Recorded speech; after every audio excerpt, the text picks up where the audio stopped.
I'm going to talk to you about the Compatibility Sustainability Study.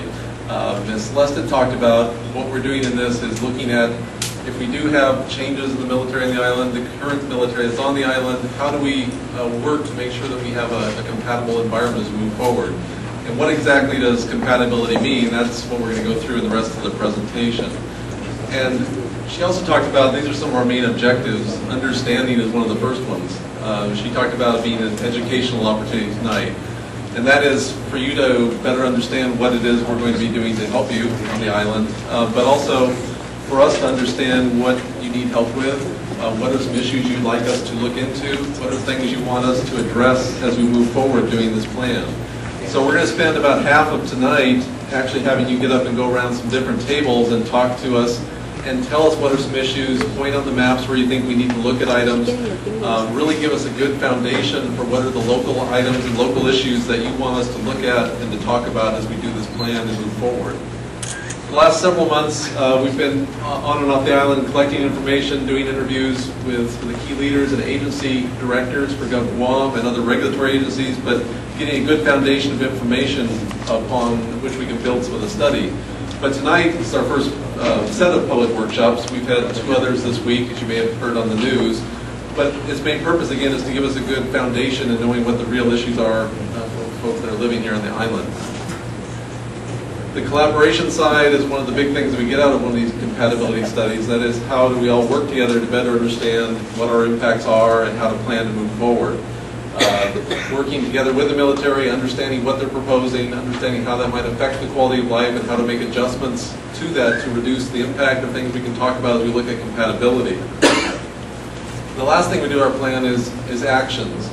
We aren't just going to look at developing a study that's a big book that somebody puts in a bookshelf somewhere, but that we devise some actions that can actually take place, that they can be funded, that there are sources of funding for these, that there are people that can actually take the action for you to get them done. So we'll make sure there's a good resolution at the end of the study. And as we do this, we also make sure that we bring you some choices. If there's a solution, there's usually more than one way to solve something. We want to make sure that we tell you what the different ways to solve an issue might be, how to choose between those different choices and make a plan that addresses your needs. So we start off, we do a land use assessment looking at what currently exists on the island, where everybody currently is as far as industrial, commercial, residential land uses, how that all fits in. Look at the assessment of compatibility issues, which I'll go into in just a second. Growth trends and development. What would be happening on the island if nothing else changed with the military? How would you be growing just organically, as they say, moving forward in the future, and how would that be addressed? How would we meet your needs for future housing, commercial, and industrial uses? Look at a way to help you in making decision processes. What are the trade-offs that might need to be made in the future, and what comes out in the best interest of the island as we move forward? And then provide these recommendations and actions for that. And part of this we've gone through, and some people have asked, well, what is the success of these? This isn't the first time a compatibility study has been done.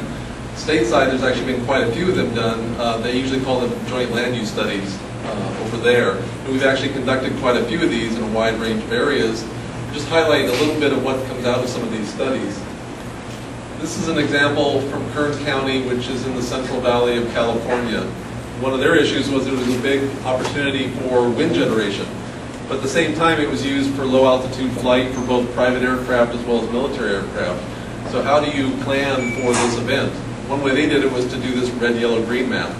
If it's a green area and you're a wind developer, it gives you a good idea of where would be a good place to invest your money ahead of time. So you're not fighting against what would be a bad idea as far as providing a safe place to operate your windmills in the future. The Idaho Joint Land Use Study. This covered a number of installations and ranges and uses in the southwest corner of the state of Idaho. This project, kind of similar to Guam being a territory-led project, this was a state-led project by the state of Idaho. But it looked at both the Air Force Base that's down in that area, Mountain Home Air Force Base, a number of ranges that are used by the Air Force and Navy resources. It also had a National Guard unit, which had a number of helicopters as well as tank operations that were occurring. One thing that was unique in this is we had the opportunity to have an ongoing dialogue with the Paiute Shoshone tribe, which has a reservation and lands underneath some of the range areas. We engaged them in a separate public participation program with the idea of looking at what are some of the cultural impacts of this, the military operations and changes. When do they need to know what's been happening? Are there certain times of the year? Sometimes it was just a matter of providing access to certain sites at different times of the year, providing a quiet time at different times of the year, but there's a number of solutions that could be worked out by just understanding and listening to what their issues were. Ellsworth Air Force Base, we kind of show this one. This isn't a huge example, but one of our criteria is infrastructure extensions. When we talk about compatibility, it's easy to understand about an area that has too much noise, or an area that might have aircraft flying low level, or other impacts that you associate perhaps with a military installation. But in this case, the State Department of Transportation was trying to put in a new freeway off-ramp. Well, the place they put it was right at the end of the runway. And when you build an off-ramp, you usually get things like gas stations, they want call signs, and it's not a great place to put a lot of gasoline and high signs and lights. So the simple solution here was to move the off-ramp down a bit to the east.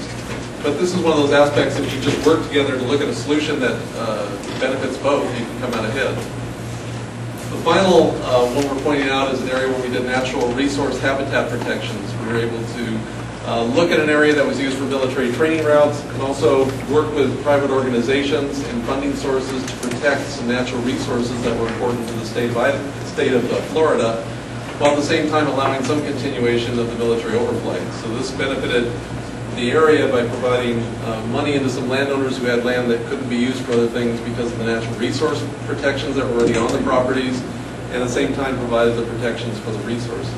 Those are just some brief ideas of what some things that can come out by talking and understanding together what are the impacts.